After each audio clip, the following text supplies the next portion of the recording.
Mizanur Rahman is not Mizanur Rahman Azhari. Mizanur Rahman Azhari is the brand of Bangladesh যুবক ভাইরা। আমরা আগে মনে করতাম যে খেলোয়াড় হলেই শুধু সেলিব্রিটি হওয়া যায়, আমরা ভাবতাম নায়ক হলেই সেলিব্রিটি হওয়া যায়, আমরা ভাবতাম গায়ক হলেই সেলিব্রিটি হওয়া যায়। বাট আজহারি সাহেব প্রমাণ করেছেন নায়ক হয়ে শুধু নয়, গায়ক হয়ে নয়, খেলোয়াড় হয়ে নয়, একজন ইসলামিক লেকচারার হয়েও পুরো বিশ্বে সেলিব্রিটি হওয়া যায় যুবক ভাইরা, ঠিক কিনা বলেন? আগে আমাদের মায়েদের স্বপ্ন আমরা দেখতাম, অনেক মায়েরা বলতো আমার ছেলে বড় হয়ে খেলোয়াড় হবে, আমার ছেলে বড় হয়ে গায়ক হবে, আমার ছেলে বড় হয়ে নায়ক হবে, আমার ছেলে বড় হয়ে ইঞ্জিনিয়ার হবে, আমার ছেলে বড় হয়ে ডাক্তার হবে। স্বপ্ন এখন আগের মতো নেই। It has change totally and completely. এখন লক্ষ কোটি মায়ের স্বপ্ন আমার ছেলে আজহারির মতো ইসলামিক স্কলার হবে যুবক ভাইরা।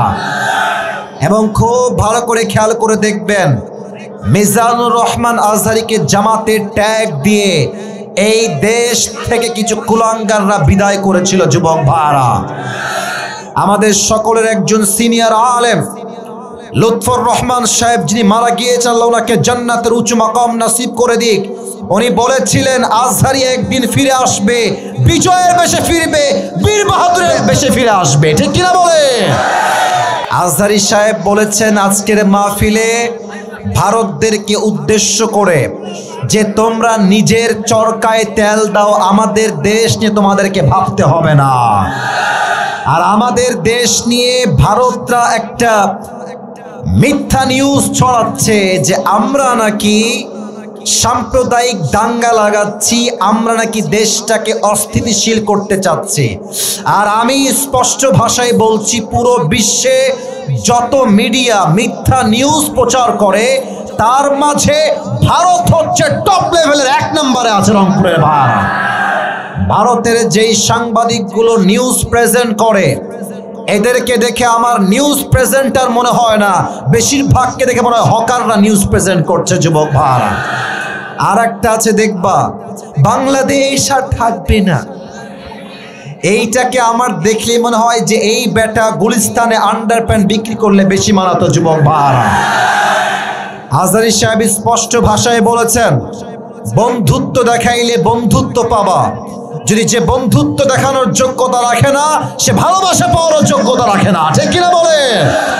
অতএব আমিও আজহারি সাহেবের সঙ্গে তাল মিলিয়ে একটা কথা বলতে চাই, আমরা কোনো দাঙ্গা চাই না, মারামারি চাই না, বিদ্বেষ চাই না, সাম্প্রদায়িক সম্প্রীতি নষ্ট করতে চাই না। আমাদের কথা একটা, আমাদের সঙ্গে ভালো থাকবা, ভালো আমরা থাকবো, আমাদের সঙ্গে খেলবা, আমরাও তোমাদের সঙ্গে খেলবো।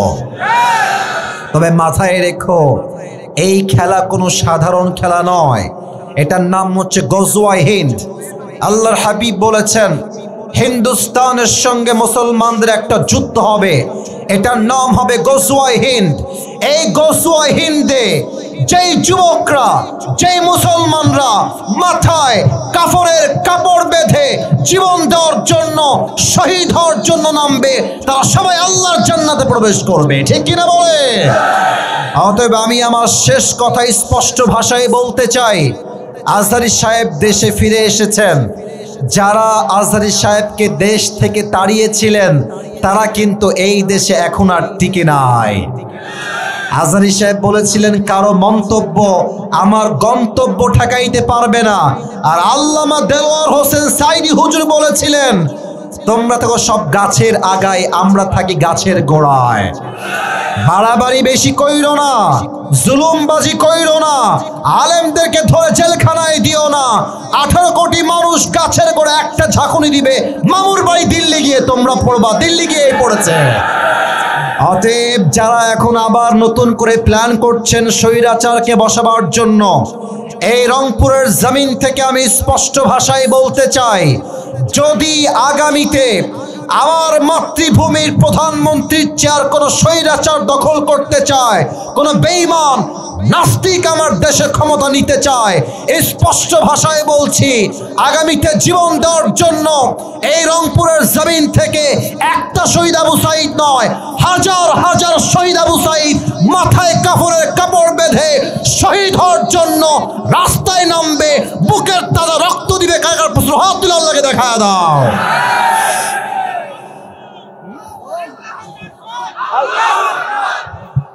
আল্লাহ তাআলা এই স্লোগানকে কবুল করো, সকলে পড়ুন আমিন। আপনারা সবাই কি মরে গেছেন না বেঁচে আছেন? সবাই একটা কাশি দেন।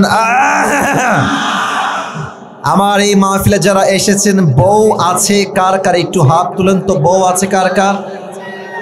আচ্ছা, বউ আছে, হাত নামান। এবার যাদের বউ নাই, সিঙ্গেল পার্টি কারা একটু হাত তোলো। আরে আব্বারা বোঝে না রে, আব্বারা বোঝে না যুবক ভাইরা। আমি যা দেখতে পাচ্ছি 80% বেশি সিঙ্গেলরা আজকের মাহফিলে এসেছে। তোমাদের কষ্ট কেউ না বুঝলেও কিন্তু আসিফ হুজুর বোঝে যুবক ভাই।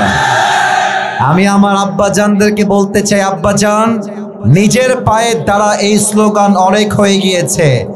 আমি স্পষ্ট ভাষায় আগেও বলেছি, আজও বলছি, আমার যুবকদের শীত দূর হবে কম্বল দিয়ে নয়, ল্যাব দিয়ে নয়, একমাত্র চরিত্রবান বউ দিয়ে আমার যুবকদের শীত দূর হবে। রংপুরের ভাই, আল্লাহ প্রত্যেকটা আব্বাদেরকে বোঝার তৌফিক দান করুন, আমিন।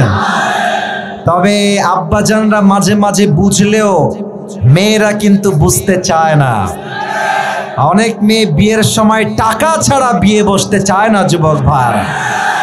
খুব খেয়াল করবো, অনেক মেয়ে আছে টাকার প্রতি এত লোভ তাদের, টাকা পাইলে টাকলার সঙ্গে বিয়ের পিড়িতে বসে যায়। আল্লাহ এই সমস্ত মেয়েদেরকে হেদায়েত দান করুন, সবাই পড়ুন আমিন। আমার যুবক ভাইদের কষ্টকে আল্লাহ এই শীতকালে দূর করে দিক, পড়েন সবাই আমিন। প্রথম তাকবীর দিবেন আজকে আমার প্রিয় বিবাহিত ভাইরা, দ্বিতীয় তাকবীর দিবেন আমার প্রিয় সিঙ্গেল ভাইরা। আমি দেখতে চাই কার গায়ের জোর কত বেশি। বিবাহিত ভাইরা একটা কাশি দেন, তাকবীর দেন বিবাহিত ভাইরা, লিল্লাহি তাকবীর। মাইকম্যান ভাই সাউন্ডটা কেমন ঝ্যান ঝ্যান আর চিকুন হয়ে গেছে। আমি আবারও বলছি, সাউন্ডটা ক্লিয়ার রেখে মোটা করেন, মোটা বেসটা মোটা করেন। সিঙ্গেল ভাইরা তোমরা এবার একটা কাশি দাও। নাম্বারটা আপনারাই দিবেন, মিডিয়ার ভাইরা রেকর্ড করছে। I don't know anything about it, it's just totally your decision. দেখা যাক আজকে কি সিদ্ধান্ত আসে, যুবকরা পাস না বিবাহিতরা পাস, আমরা দেখতে চাই। সিঙ্গেল ভাইরা এবার তাকবীর দেন, লিল্লাহি তাকবীর।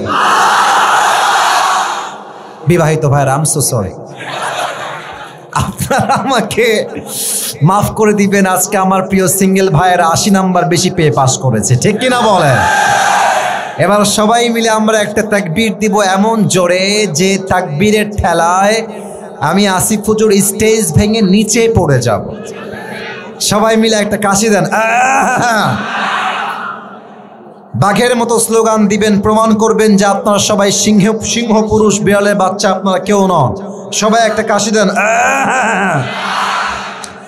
লিল্লাহি তাকবীর। আল কোরআনের আলো, আল হাদিসের আলো।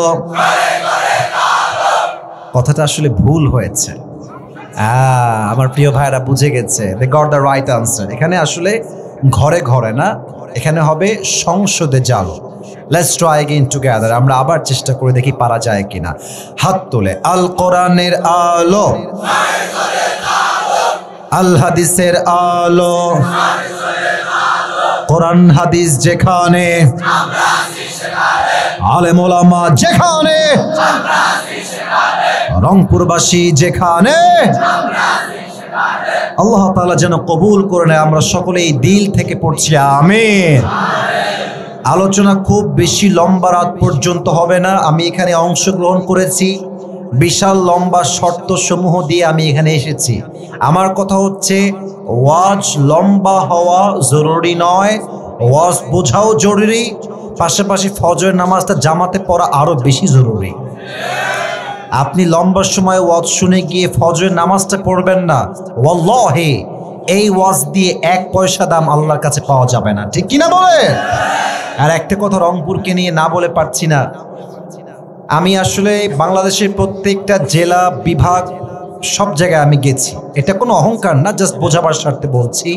বিশ্বাস করেন আমার কথা, মিডিয়া আমার সামনে, রংপুরের মানুষের যে ভালোবাসা, বিশ্বাস করেন এই ভালোবাসার তুলনা কোথাও পাওয়া যাবে না যুবক। এবং আমি খুব খেয়াল করেছি মাঝে মাঝে এমনও হয়েছে যে রংপুরে বা আপনাদের এদিকেই রাত 12টার পরে উঠেছি, 1টার সময় উঠেছি, পরিবেশ পরিস্থিতির জন্য এত দেরি হয়েছে। 2:30 পর্যন্ত ওয়াজ, 2টা পর্যন্ত ওয়াজ, বাধ্যতামূলক দেরি করতে হয়েছে। আমি অবাক হয়ে গেলাম, রাত বাজে 2:30, কেউ উঠে না। আমি বললাম দোয়া করব, লোক বলছে না। আমি বললাম এর কই আসলাম? পরে ভাবলাম যে রংপুরের মানুষ কলিজার থেকে কোরআনকে ভালোবাসে। রংপুরে আসলে কলিজা ঠান্ডা হয়ে যায়। আমার রংপুরের ভাইদের জন্য আমি দোয়া করে দেই, প্রত্যেকটা ভাইকে আল্লাহ তাআলা ইসলামের সৈনিক ওমরে ফারুক রাদিয়াল্লাহু তাআলা আনহুর মতো কবুল করে নি। সকলে পড়না আমিন।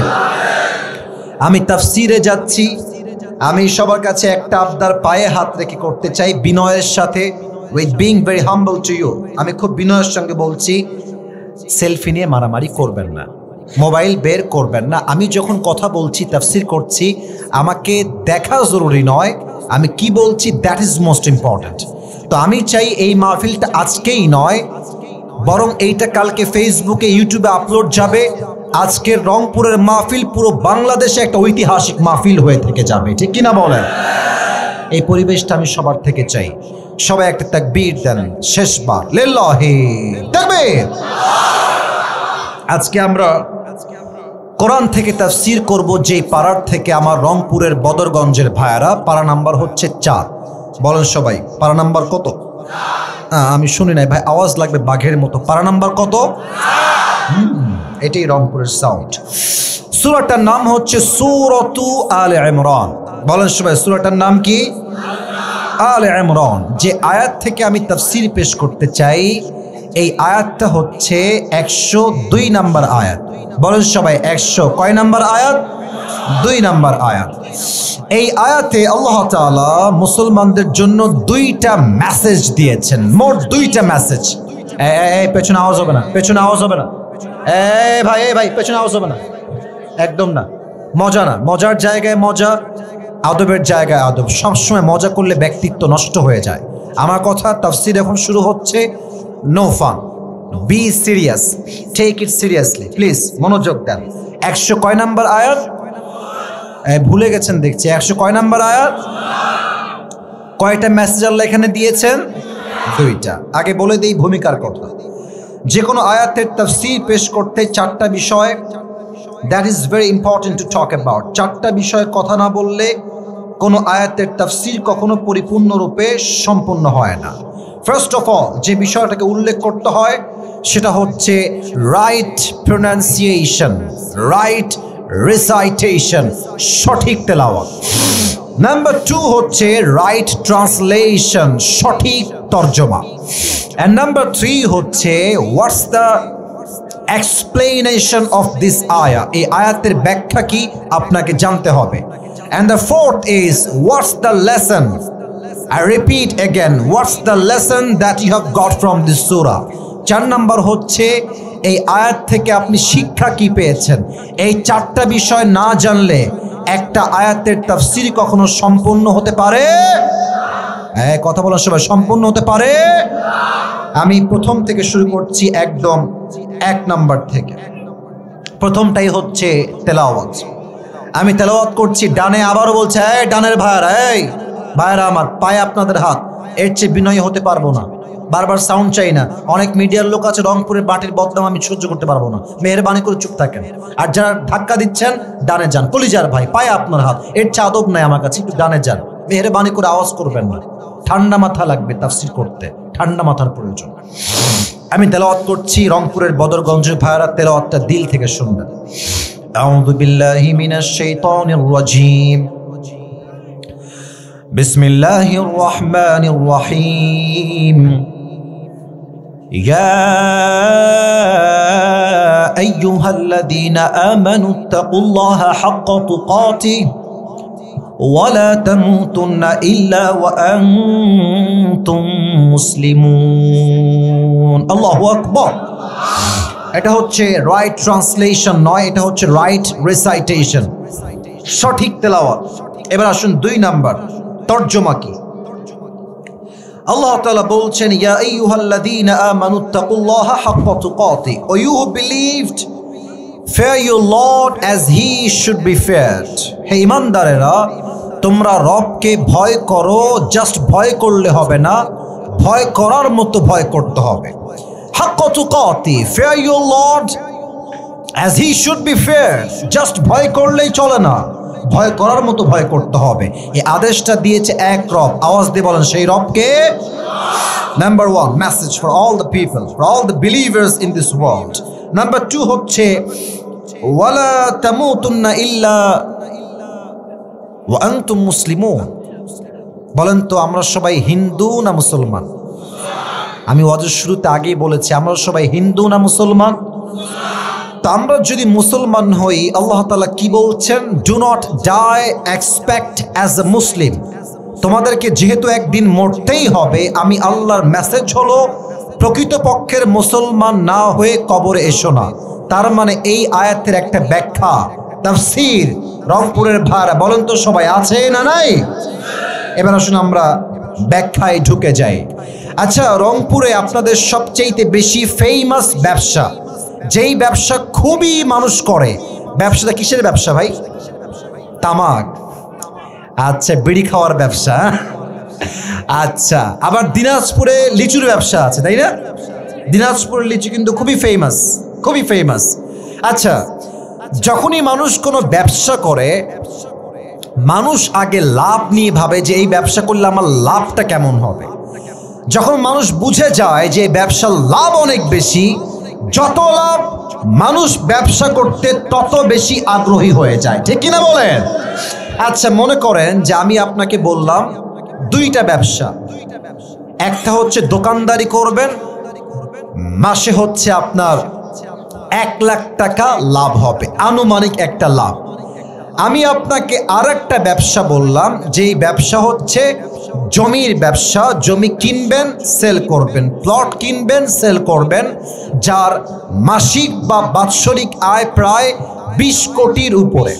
আপনি দেখবেন যার মাথায় বুদ্ধি আছে সে দোকানের ব্যবসা বাদ দিয়ে প্লট বা জমির ব্যবসা শুরু করবে। কথা ঠিক আছে কিনা বলে?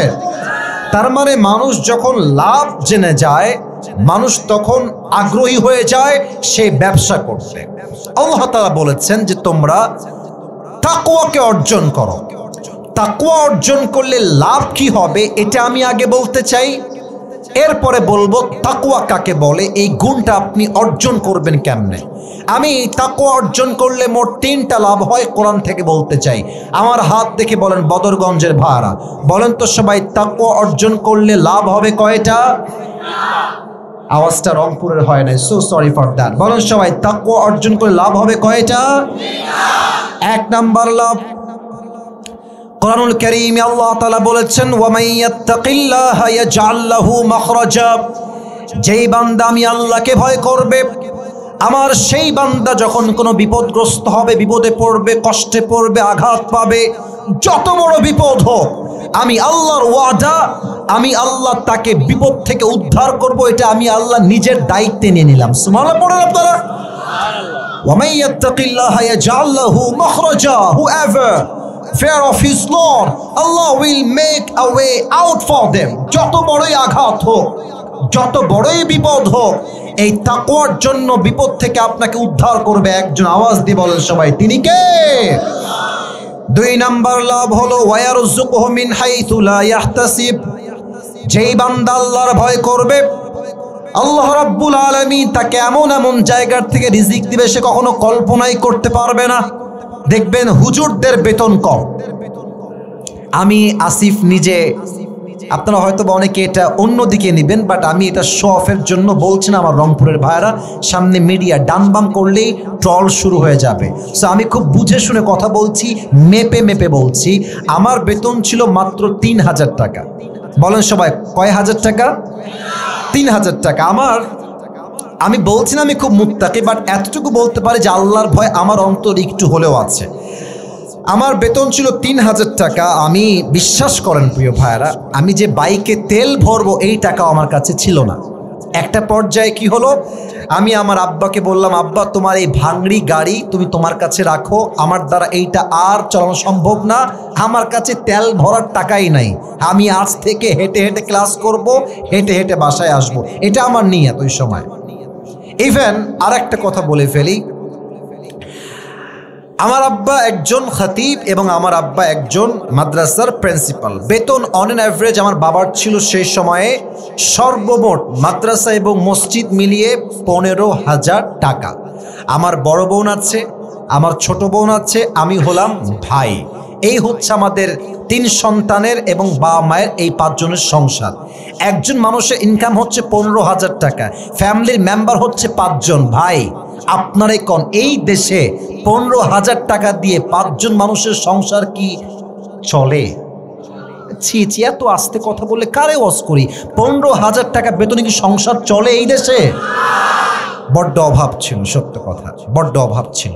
ইভেন এমনও সময় গেছে যে আমি যে ভালো জুব্বা পরে একটু ক্যামেরার সামনে ভিডিও করব, আমার কাছে ভালো কোনো জুব্বা ছিল না।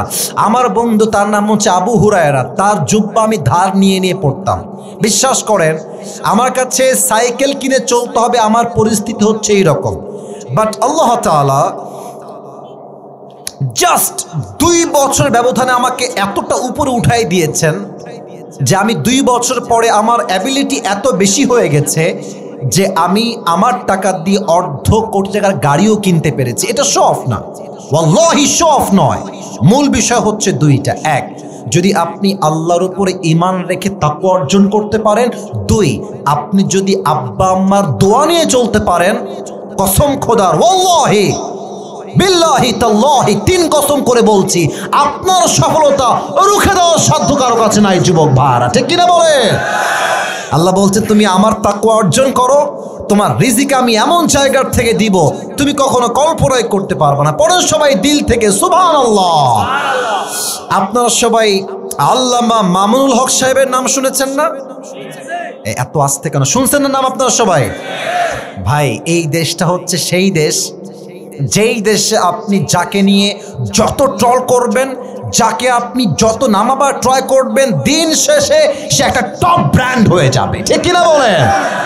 ইসরে, আপনারা ভুলে গেছেন, আমি কিন্তু ভুলি নাই। মামুনুল হক সাহেবকে সেই রুম কাণ্ড এক মহিলাকে নিয়ে কি পরিমাণ বেইজ্জতি তারা করেছে যুবক ভাইরা। নারীর চরিত্র নিয়ে আমার চরিত্রে আঘাত করা, কোন নারীর কেলেঙ্কারি কোনো পুরুষের উপরে দেওয়া, এটাই হচ্ছে পুরুষের জীবনে সবচেয়ে বড় বদনামের জায়গা, ঠিক কিনা বলে? মামুনুল হক সাহেবকে সেই কেলেঙ্কারি দিয়ে ধর্ষণ মামলা, ছি ছি ছি ছি ছি, একটা আলেমের বিরুদ্ধে ধর্ষণ মামলা। Could you imagine that? আপনি ফিল করতে পারেন এটা কোনো মারাত্মক কথা? ৩ বছরের জেল দিল, তিনি আবার বের হয়ে আসলেন। বলেন তো ওনার সম্মান কমে গেছে না বেড়ে গেছে? এখন যেখানেই যাবে জাস্ট নাম শুনবে মামুনুল হক আসছে, লক্ষ লক্ষ মানুষ এক মাঠে জামায়াত হয়ে যাবে, ঠিক কিনা বলে? তো মামুনুল হক সাহেব একটা কথা বলতেন যে, আমাকে অনেকে বলে যে আপনি সরকারি চাকরি করেন। ইভেন অনেকে আমাদেরকে বোঝায় যে মাদ্রাসার শিক্ষক হলে, ইমাম হলে, খতিব হলে কোনো দাম নাই। মামুনুল হক সাহেব একটা কথা বলেছেন, আমার কানে এখনো এটা বাজে। উনি বললেন যে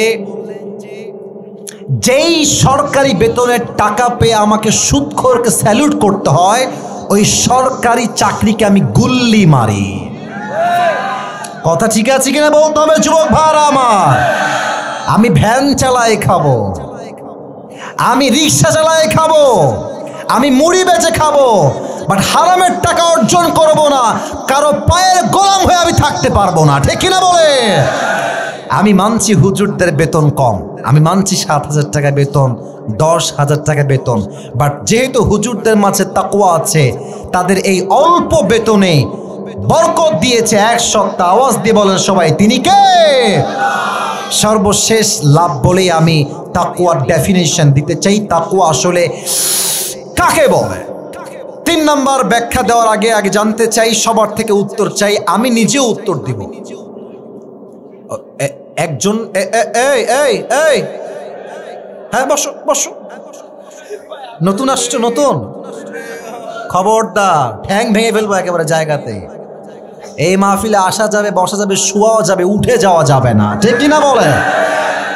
ইসলামী মিয়া বছরে একদিন আসে, তুমি উঠে যাবা? খবরদার। কেউ যদি দেখেন উঠে যাচ্ছে, ওর লুঙ্গি টাইনা ধরে বসাই দেবে, খুলে যেন না যায়। খবরদার উঠবা না। তাকবীর দেন সবাই, লিল্লাহি তাকবীর। আমার রংপুরের ভাইয়ের আমাকে উত্তর দিবেন জবান খুলে, দিল খুলে। জান্নাত আমরা সবাই চাই কি চাই না? যদি এমন হয় যে আমি এক জান্নাতের মালিক নই, 2 জান্নাতের মালিক হয়ে যাব, ব্যাপারটা কি খারাপ হবে না ভালো হবে? সূরাতুর রহমান 27 নম্বর পারায় আল্লাহ তাআলা বলছেন, ওয়ালিমান খাফা মাকাম রাব্বিহি জান্নাতান। জান্নাতান, আল্লাহ তাআলা বলছেন, আমার যেই বান্দা আমার ভয় অর্জন করবে, আমি আল্লাহ তাকে কিয়ামতের দিন 2টা জান্নাতের মালিক বানাই দেব। সুবহানাল্লাহ। এই হচ্ছে তাকওয়া অর্জনের লাভ, এটা হচ্ছে ব্যবসার বেনিফিট, এটাই হচ্ছে আপনার ইন্টারেস্ট, এটাই হচ্ছে আপনার মূল আগ্রহের জায়গা, এই হচ্ছে লাভ। এবার বলেন তো তাকওয়ার সংখ্যা কি হতে পারে? কে জানে কোনটা? তাকওয়া কাকে বলে? আল্লাহ ভয় তো অর্থ, বাট তাকওয়া কাকে বলে? আচ্ছা আমি বলছি, আমি তাকওয়ার মোট 2টা সংখ্যা বলবো। রংপুরের ভাড়া বলেন সবাই, কয়টা? আমাকে উত্তর দেন তো। ইসলামের দ্বিতীয় খলিফা যিনি ছিলেন, দ্বিতীয় খলিফা, সেকেন্ড খলিফা, তার নাম কি ছিল? উত্তর ভয় পাচ্ছেন, বলেন সবাই, নাম কি ছিল? ওমরে ফারুক রাদিয়াল্লাহু তাআলা আনহু। এই যে ড্রোন উঠছে, গ্রামের চাচাতো ভাই সব ড্রোনে তাকায় আছে। ড্রোনে কি আছে বলে না? গ্রামের চাচাতো ভাই যখন প্রথম ড্রোন দেখে, তাই না? একদম না, এদিকে আমার দিকে, ও উড়ুক, ওর কাজও করবে। সবাই তাকবীর দেন, লিল্লাহি তাকবীর। ওমরে ফারুক ডাক দিয়ে বলছে, একজন সাহাবী, তার নাম হচ্ছে উবাই ইবনে কাব রাদিয়াল্লাহু তাআলা আনহু, ডাক দিয়ে বলছে, হে উবাই ইবনে কাব, আমাকে বলেন তো, মা তারিফুত তাকওয়া, তাকওয়া কাকে বলা হয়? উবাই ইবনে কাব বললেন, হে ওমর, আপনি কি কখনো কাঁটাযুক্ত রাস্তায় হেঁটেছেন? কাঁটা, চতুর্পাশে কাঁটা আর কাঁটা। বলছে অবশ্যই হেঁটেছি। বলছে কেমনে হেঁটেছেন? আপনার হাঁটার স্টাইলটা কেমন ছিল? আচ্ছা এখানে তো আমার টেবিল দেওয়া আছে, আমি দেখাইতে পারছি না, আমি জুতা পরে আছি, অ্যাপেক্সের জুতা। এটা মানে ব্র্যান্ড প্রমোট করা উদ্দেশ্য না, উদ্দেশ্য হচ্ছে এই জুতা খুব বেশি শক্ত না, যদি কাঁটা থাকে জুতা সহ কাঁটা সহ পায়ে ঢুকে যাবে। তো ওমরে ফারুক বললেন যে আমি কোন নর্মাল জুতা পরি না, আমি পরি বুটের জুতা, এমন চামড়া, এমন ভাবে তৈরি যে কাঁটায় যদি পাটা পড়ে যায়, look at my right hand, এটা হচ্ছে পা, নিচে হচ্ছে কাঁটা, যদি কাঁটায় আমার পাটা পড়ে যায়, জুতাটা এত শক্ত পরি যেন কাঁটাটা পায়ের ভেতরে ঢুকতে না পারে। আর হাতে কি রাখেন? বলছে হাতে আমি লাঠি রাখি, যাতে কোনো বাঘ, ভাল্লুক, সাপ, বিচ্ছু আমাকে কখনো অ্যাটাক করতে না পারে। উবাই ইবনে কাব বলছেন এটার নামই হচ্ছে তাকওয়া। সুবহানাল্লাহ পড়বেন না আপনারা সবাই? ওমরে ফারুক ডাক দিয়ে বলছে, হে উবাই ইবনে কাব, তাকওয়ার অর্থ তো আমি বুঝলাম না, তাকওয়া আসলে কাকে বলে? এবার উবাই ইবনে কাব ডাক দিয়ে বলছে, ইয়া খলিফাতুল মুসলিমিন, জঙ্গলে চলতে গেলে যেমন কাঁটা আছে, রাস্তাও আছে, বাঘ আছে, ভাল্লুক আছে, আবার ভালো জায়গাও আছে। দুনিয়ায় চলতে গেলে একদিকে আছে হালাল, আর একদিকে আছে হারাম। Decision is totally yours, which one you want to select for your life. আপনি নিবেন কোনটা, এটা আপনার সিদ্ধান্ত। দুনিয়াতে হালালও আছে, হারামও আছে। বলেন তো সবাই, প্রেম করা হালাল না হারাম? আরে বেটা হালাল। হালাল কবে? বিয়ের আগে না, বিয়ের পরে। ঠিক আসতে বললেন কেন? বলেন সবাই ঠিক আছে কিনা কথাটা। আমি খুব অবাক হয়ে যাই যে আপনাদের রংপুরে সেদিন আমি একটু বের হয়েছিলাম হাঁটার জন্য। আমি অবাক হলাম যে আসলে কি জানেন, দিনদার মানেই যে বোরকা পরবে, বোরকা পরলেই যে দিনদার হয়ে যাবে, ব্যাপারটা মোটেও এরকম নয় যুবক ভাইরা। তুমি দেখবা পার্কে রাস্তাঘাটে যত মেয়ে ওপেনলি প্রেম করে বেড়ায়, তার বেশিরভাগ বোরকাওয়ালিরাই প্রেম করে বেড়ায় রংপুরের ভাড়া। আরে বাবা, দেখে মনে হবে হাতে মোজা, পায়ে মোজা, মুখটা কি সুন্দর নেকাব দিয়ে মুখটা ঢাকা, মনে হবে यार ये तो अभी के अभी जन्नत से भाग के दुनिया में आई है, ये तो कन्फर्म जन्नती है यार। এত কনফার্ম জান্নাতি মেয়েটা কি করছে? তখন একটা কথা মাথায় রাখবা, আসিফ হুজুর বলেছিল এগুলো হচ্ছে উপরে ফিটফাট, ভেতরে পুরোটাই সদরঘাট রংপুরের ভাড়া। এটা হচ্ছে হারামকে তারা অ্যাকসেপ্ট করেছে, হালালকে তারা অ্যাভয়েড করেছে, তারা মুত্তাকির কাতারে পড়ে না। আচ্ছা, আপনারা সবাই জানেন যে সরকারি চাকরি পাওয়ার জন্য মামা খালু লাগে, এবং পাশাপাশি চা নাস্তা করার জন্য বেশি না 5 লাখ টাকা হলেই চলে। চা খাওয়ার জন্য 5 লাখ, 10 লাখ, 20 লাখ হলেই চলে। আমি আমাদের প্রধান উপদেষ্টা ডক্টর ইউনূস সাহেবকে বলতে চাই, আপনি থাকা অবস্থায় আইন পাস করেন, যেই ছেলে বা যেই অফিসার বা যেই কর্মকর্তা চাকরি নেওয়ার জন্য ঘুষ চাইবে, ওর জিহ্বার টান দিয়ে ছেড়ে ফেলতে হবে যুবক ভাইরা। আপনি হারামকে যদি অ্যাভয়েড করতে পারেন, হালালকে যদি অ্যাকসেপ্ট করতে পারেন, আপনাকে মুত্তাকি বান্দা হিসেবে কবুল করবে একজন, তিনি কে? আচ্ছা, ডিসেম্বর মাস চলছে, এটা কি গরমকাল না শীতকাল? আপনারা মারাত্মক অ্যাক্টিভ, খুব ভাল লাগে ওয়াজ করতে। গরমকাল না শীতকাল? আপনারা দেখবেন আপনাদের দিনাজপুরে প্রচুর কুয়াশা পড়ে, তারপরে আপনাদের ঠাকুরগাঁও নাম তো শুনছেন সবাই, তাই না? ওখানে প্রচণ্ড কুয়াশা, আমি নিজে মাহফিল করেছি তো, প্রচণ্ড কুয়াশা। আচ্ছা, এখন বাজে রাত 11:50, রাত যখন বাজবে 2টা, পুরো রংপুর কুয়াশায় ঘিরে গেছে, সামনে কি দেখা যায় না, পুরোটা অন্ধকার। আর আপনি আপনার বাসায় বসে আছেন, জানালাও lock, your window is also locked, আপনার জানালাও লক, আবার গেটও লক, সব লক, বন্ধ, লাইটটা অফ। আপনি মোবাইল ফোনটা বের করে ব্লু ফিল্ম দেখছেন, গান শুনছেন, হিন্দি মুভি দেখছেন। আল্লাহ তো মনে হয় এই কুয়াশার জন্য আপনাকে দেখতে পায় না।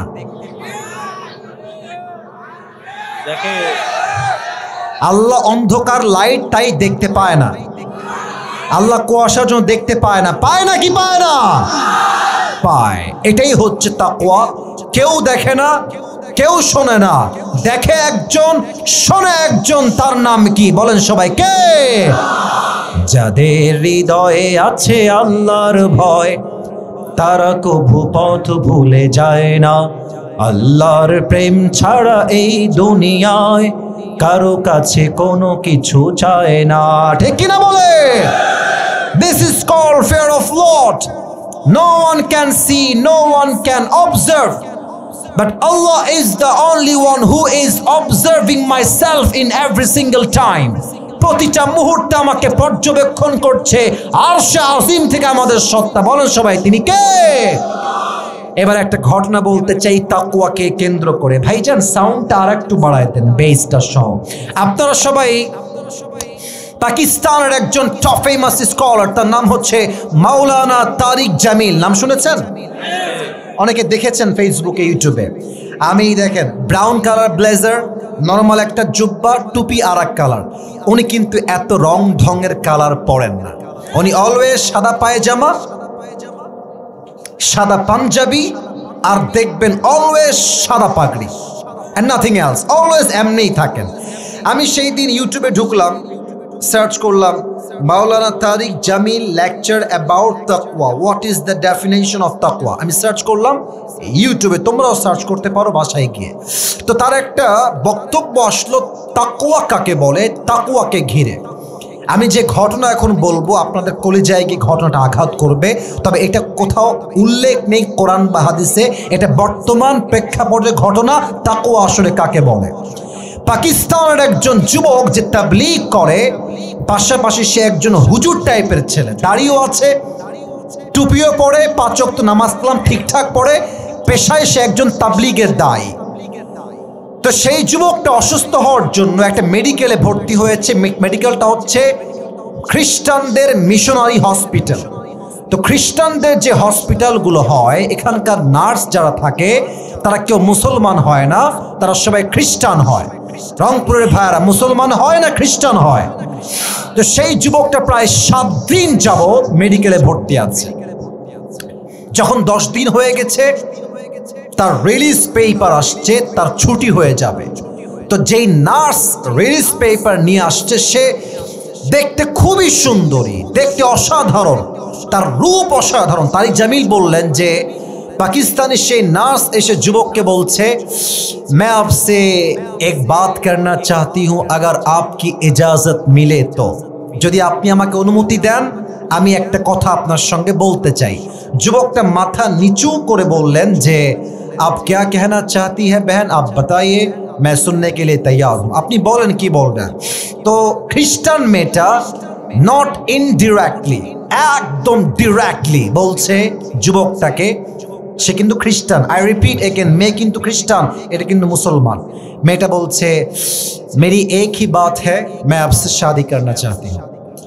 আমি আপনাকে ও কি করে, এই আগে বোঝো। মেয়েটা বলছে আমি আপনাকে বিয়ে করতে চাই। তো যুবকটা এটা শুনে টাস্কি খাইছে, আরে আমি হলাম খ্রিস্টান নই, আমি হলাম মুসলমান, সে তো খ্রিস্টান মেয়ে, সে আমাকে কেন বিয়ে করতে চায়। এবার যুবক রাখতে বলছে, বোন आपका दिमाग ठीक तो है, आप तो ईसाई है, मैं तो मुसलमान हूं, तो आपका मजहब मेरे मजहब तो अलग अलग मजहब है, तो आप चूंकि ईसाई है मैं मुसलमान हूं, तो हमारी शादी जायज नहीं होगी, ये हलाल नहीं हो सकता। আপনি খ্রিস্টান, আমি মুসলমান, আমাদের বিয়ে শরীয়ত সম্মত হবে না। মেয়েটা বলছে अगर आप राजी हो जाए तो मैं अभी के अभी कलिमा पढ़ के मुसलमान हो जाऊंगी। আপনি বলেন না আপনি রাজি আছেন কিনা। মিয়া বিবি রাজি তো क्या करेगा, বলেন আপনি রাজি আছেন কিনা। যুবকটা ভাবছে কি বলবো, আচ্ছা আগে জানি যে সে আমাকে বিয়ে করতে চায় কেন। এবার পাকিস্তানের সেই যুবক ডাক দিয়ে বলছে, বোন আমার, এই মেডিকেলে অনেক যুবকরা ভর্তি আছে, তারা অসুস্থ আছে, এতগুলো যুবক বাদ দিয়ে আপনার আমাকেই কেন পছন্দ হলো, আমি কেন আপনার বিয়ের পাত্র হব, কারণটা কি আমাকে বলেন। মেয়েটা বলছে ভাই আমার, मैं एक बात आपसे शेयर करना चाहती हूँ। क्या बात है, বলেন কি ব্যাপার। বলছে আমি একজন নার্স, এই মেডিকেলে আমি কিন্তু ফালতু আলাপ করতে আসি নাই, আমি তাকওয়াকে হাইলাইট করতে চাই। তাকওয়া কাকে বলে।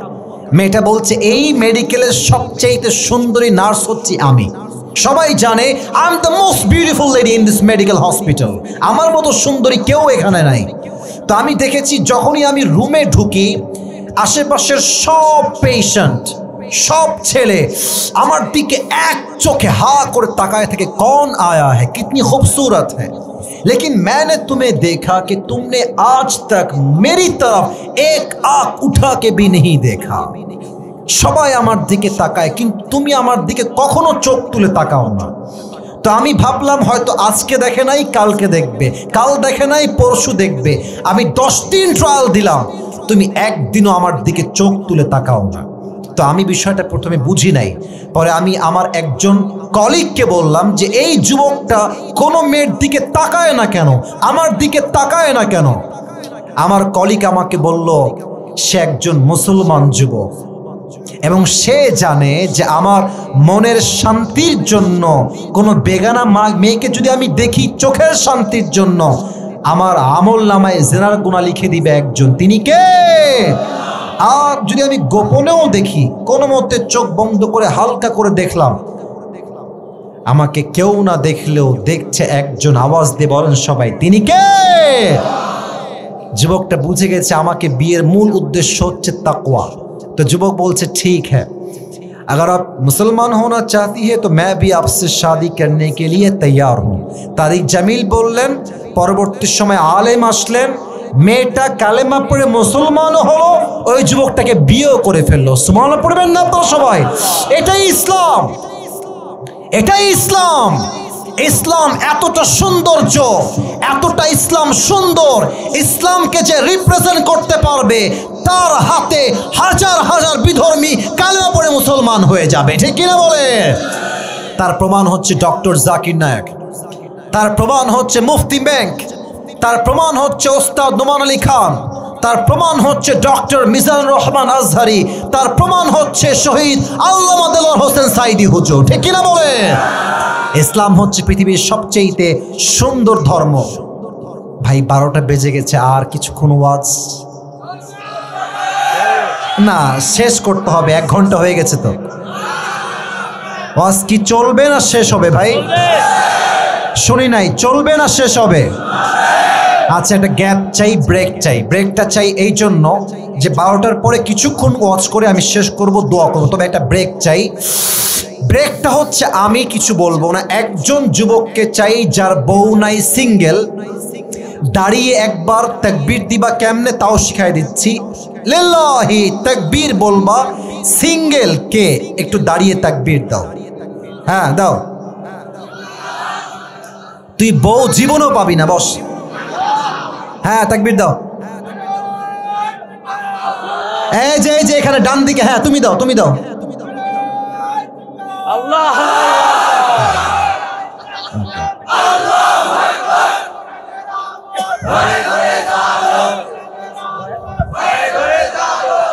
তোমার বউ কনফার্ম? আল্লাহকে দিনদার নেককার বউ দিয়ে দিই, সবাই পড়ো না আমিন। মাওলানা তারিক জামিল আরেকটা ঘটনা তাকওয়া নিয়ে বলেছেন, পারমিশন দিলে বলবো, নয় সামনের দিকে আগাবো। বলা যাবে কি যাবে না? পাকিস্তানের একজন তাবলীগের দায়ী, তিনি গিয়েছেন ইউরোপে। প্রিয় ভাইরা, আমেরিকাতে যেই পরিমাণ জেনা হয় পুরো বিশ্বেও সেই পরিমাণ জেনা হয় না, ঠিক কিনা বলে? তো যুবকটা পার্কে গিয়ে হাঁটতেছে, হঠাৎ করে মাগরিবের নামাজের সময় পেছনে কে কই যায়, পেছনে লোক একজন, তাহলে আমি দোয়ার দিকে যাব, বুঝে গেছি। আচ্ছা বসেন, এই ঘটনা বলবো না আজকে, আগামীতে কোনো একদিন বলবো। আমার দিকে তাকান তো সবাই, আমার দিকে সবাই তাকান। আমি যে এটা পরে আছি এটা কি পাঞ্জাবি না জুব্বা? জুব্বা। ভাই বলো সবাই, পাঞ্জাবি না জুব্বা? আচ্ছা, পাঞ্জাবি আর জুব্বার বেসিক ডিফারেন্স কি, পার্থক্য কি? জুব্বাটা হচ্ছে একদম টাকনু পর্যন্ত, আর পাঞ্জাবিটা হচ্ছে হাঁটুর নিচে যায় বা হাঁটুর উপরে যায়, আর দুই পাশ দিয়ে ফাড়া বা কাটা। ওমর ফারুক রাদিয়াল্লাহু তাআলা আনহু দাঁড়িয়ে জুমার মেম্বারে জুমার খুতবা দিচ্ছেন। হঠাৎ করে এক সাহাবী দাঁড়িয়ে বলছে, ইয়া ওমর, হে ওমর, তোমার জুব্বার সাইজ লম্বা কেন? তুমি কি রাষ্ট্রের টাকা মেরে খেয়েছো ওমর? এবার আমার চেহারা দেখেন সবাই। ওমরে ফারুক কোনো চিৎকার নাই, কোনো মারামারি নাই, তার এত বাজে কথা শুনে জাস্ট একটা মুচকি হাসি দিয়েছেন। আর পাশ থেকে ওমরের সন্তান আব্দুল্লাহ ইবনে ওমর দাঁড়িয়ে গিয়েছে, বলছে, এই কাকে কি বলছেন? আপনার মাথা ঠিক আছে? আপনি বসেন, আপনাকে আমি বলবো আমার আব্বার জুব্বা লম্বা হয়েছে কেন। এবার আমার দুই হাত দেখেন তো, আমার দুই হাতে এইটা কি? আমি হাদিস বোঝাতে চাই প্র্যাকটিক্যাল, এটার নাম কি? আচ্ছা, আমি হাদিসটা বোঝাবার জন্য টিস্যুর একটু অংশ ছিঁড়ে ফেলছি, জাস্ট হাদিসটাকে আমি আপনাদের সামনে বোঝাতে চাই প্র্যাকটিক্যালি। এবার বলেন তো, আমার বাম হাতে একটা ফুল টিস্যু আর ডান হাতে একটা কাটা টিস্যু, তো আমার ডান হাতের টিস্যু বেশি লম্বা না বাম হাতের টিস্যু বেশি লম্বা? Right answer. বলো সবাই, ডান হাতের না বাম হাতের? তো ওমর ফারুকের জুব্বা হচ্ছে এইটা, সাইজে শর্ট হয়ে গিয়েছে। আব্দুল্লাহ ইবনে ওমর বলছে, আমার বাবার জন্য এবং আমার জন্য দুইটা জুব্বা প্রত্যেক বছর রাজ্য থেকে দেওয়া হয়। তো এই বছর যে জুব্বাটা আব্বাকে দেওয়া হয়েছে, আব্বার জুব্বাটা সাইজে একটু শর্ট হয়ে গেছে। তো আমার আব্বা চাইলে একটা জুব্বা নয়, কয়েক লাখ জুব্বা ক্রয় করতে পারে, সেই সামর্থ্য তার আছে। কিন্তু আমার আব্বা কি বলছে? বলছে, হে আব্দুল্লাহ ইবনে ওমর, এদিকে আসো। আব্বা, তোমার জুব্বার এখান থেকে একটু কাটো, গোল করে কাটো। কাটলাম আব্বা, এবার কি করব? বলছে, এই কাটাটা দর্জি নিয়ে এসে আমার জুব্বার নিচে লাগিয়ে পট্টি বেঁধে দাও, পট্টি লাগায় দাও। ছেলে বলছে, আব্বা আপনি একজন প্রধানমন্ত্রী, আপনি পট্টি দাও জামা পরবেন, ছেঁড়া জামা পরবেন আব্বা? আব্বা বলছে, হে আব্দুল্লাহ, ছেঁড়া জামা পরা উত্তম আল্লাহর জাহান্নামের আগুনে পোড়ার চাইতে, যুবক ভাইরা, ঠিক কিনা বলে? জাস্ট ছেলের প্রতি এই চিন্তা দিলেন যে জীবনে মরে যাবা, অভাবে থাকবা, বাট রাষ্ট্রের একটা পয়সা মেরে খাওয়া যাবে না, ঠিক কিনা বলে? আমাদের 3 আগস্ট যখন ঢাকার মেট্রো রেলে আগুন লাগলো, আমাদের কনফার্ম জান্নাতি মাননীয় প্রধানমন্ত্রী আপা, আমাদের সকলের ম্যাডাম, উনি একটা সাংবাদিকদেরকে নিয়ে সম্মেলন করলেন, সংবাদ সম্মেলন। এই মহিলা যে অভিনয় জানতো যুবকেরা, এই মহিলা অভিনেত্রী হলে পুরো বিশ্ব কাঁপায় ফেলতো, ঠিক কিনা বলে? এসে বলছে, চোখের পানি মুছে, আমার মেট্রো রেল ঠিক করতে 300 কোটি টাকা লেগে যাবে। আমি ওরে বাবা রে বাবা, 300 কোটি! 5 আগস্টে তার পতন হয়ে গেল। আমরা দেখলাম 300 কোটি তো অনেক দূরের কথা, মাত্র 20 কোটির কমে মেট্রো রেল ঠিক হয়ে গেছে। এটাই প্রমাণ এই দেশের মাটির থেকে জনগণকে ধোঁকা দিয়ে 1 কোটি নয়, 2 কোটি নয়, হাজার হাজার কোটি টাকা বিদেশের মধ্যে পাচার করা হয়েছে, যুবক ভাইরা, ঠিক কিনা বলে? ওই দেশ আমরা আর দেখতে চাই না। সময় খুবই কম, 2টা কথা এই পয়েন্টে বলতে চাই। আমরা আগামীতে যদি ঠিক হয় ঠিক বলবেন, শেষ ভালো যার সব ভালো তার। আমরা আগামীতে কোনো নারী নেতৃত্ব এই দেশে আর দেখতে চাই না। কোনো নারীকে প্রধানমন্ত্রী হিসেবে আমরা দেখতে চাই না রংপুরের ভাড়া, ঠিক কিনা বলেন? 1 নম্বর দাবি। 2 নম্বর কথা মন দিয়ে শুনবেন, শুধুমাত্র যে পুরুষ চাই তা নয়, আমরা এমন একজন পুরুষকে প্রধানমন্ত্রী হিসেবে চাই, যেই পুরুষ প্রধানমন্ত্রীও হবেন, আবার একই সময়ে তার যোগ্যতা এতটা হাইলি কোয়ালিফাইড হবে, তিনি প্রধানমন্ত্রীও হবেন, জাতীয় মসজিদ বাইতুল মুকাররমে দাঁড়িয়ে জুমার খুতবা দেওয়ার যোগ্যতাও রাখবে রংপুরের ভাড়া। এমন নেতা আমরা সবাই দিল থেকে চাই কি চাই না? দেশের প্রধানমন্ত্রী যদি হয় জাতীয় মসজিদ বাইতুল মুকাররমের ইমাম, এই দেশে সুদ বন্ধ হবে, ঘুষ বন্ধ হবে, চাঁদাবাজি বন্ধ হবে, অন্যায় বন্ধ হবে, ঘুষ বন্ধ হবে, ধর্ষণ বন্ধ হয়ে যাবে, ঠিক কিনা বলে? আল্লাহ তুমি এই দেশটাকে মদিনার দেশ বানায় দাও, সকলেই পড়ুন আমিন। সর্বশেষ কথা বলে শেষ করতে চাই। আল্লাহ তাআলা বলেছেন, মুসলমান না হয়ে মারা যেও না। এর মানে আমরা নামে মুসলমান, কাজে মুসলমান হতে পারি নাই। আমার দিকে তাকান তো সবাই, এইটা আমার হাতে, এটাই শেষ কথা বলছি, এটার পরে দোয়া হবে। এইটা আমার হাতে কি? ছি ছি, বলো সবার নাম কি? দেখবেন আল্লাহর রসুলের সুন্নাত, দাড়ি রাখলে অনেক মেয়েদের চুলকায়, যুবক ভাইরা। অনেক মেয়ে দেখবা দিনদার ছেলে পছন্দ করতে চায় না, গাঞ্জাখোরকে পছন্দ করে, যুবক ভাইরা এরা। আমার কথা একটা, যেই মেয়ে আমাকে দাড়ি রেখে বিয়ে করতে চায়, সেই মেয়ে আমার বউ হওয়ার যোগ্যতা রাখে, ঠিক কিনা বলে? আমি মুসলমান ঘরের সন্তান, আমি নামে মুসলমান নই, আমি নামেও মুসলমান, আমি কাজেও মুসলমান, ঠিক কিনা বলে? আল্লাহ আমাদের সবাইকে নামে কাজে উভয় জায়গায় মুসলমান হওয়ার তৌফিক দান করুন। পড়েন সবাই আমিন।